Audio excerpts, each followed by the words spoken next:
ээжээ ядамгаа юу гэж хэлсэн бэ? Ядамгаа юу?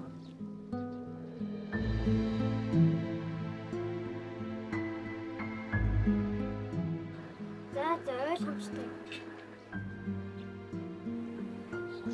Асрамжийн газар тий.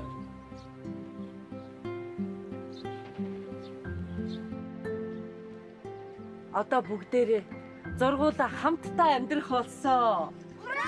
Ядамгаа зөвшөөрсөн. Ээжээ би таныг уйлдаа байхгүй. Ээжээ үлдээсэн баярлаа. 야담 도지사의 허락을 받고 온 델게르는 애들한테 이 소식을 전하게 되고 애들이 기뻐 죽을 만큼 리액션을 보여주는 걸 델게르도 보고 기뻐합니다.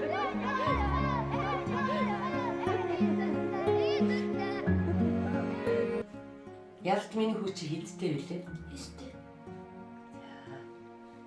Тэгэхээр ялалт айлын том болох нь байна шүү дээ.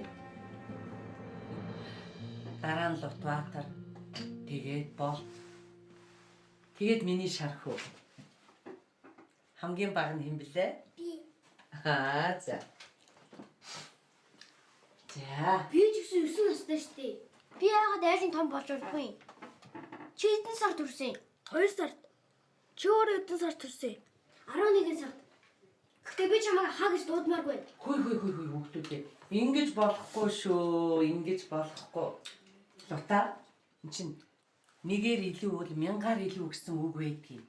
Одоо бид нар чинь бүгдээрээ нэг гэр бүл. Тийм болохоор эвтэй найзтай байх ёстой шүү. Ээж нь олон хүүхэдтэй болох юмсан гэж их хүсдэг байсан. Ээжээ, би ингээд ийм бол ах нартай олж байгаа юм байна. Тэгэлгүй яах юм бэ? Энэ олон ах нар нь миний охиныг дандаа хамгаалж байна. За ээжээ. Ахан дүүгээ их хамгаалнаа. Энэ өртөн дээр надаас өөр хүн дээрлэх хүн байхгүй. Тэгвэл миний төг хинч дээрлэхгүй юм байна да.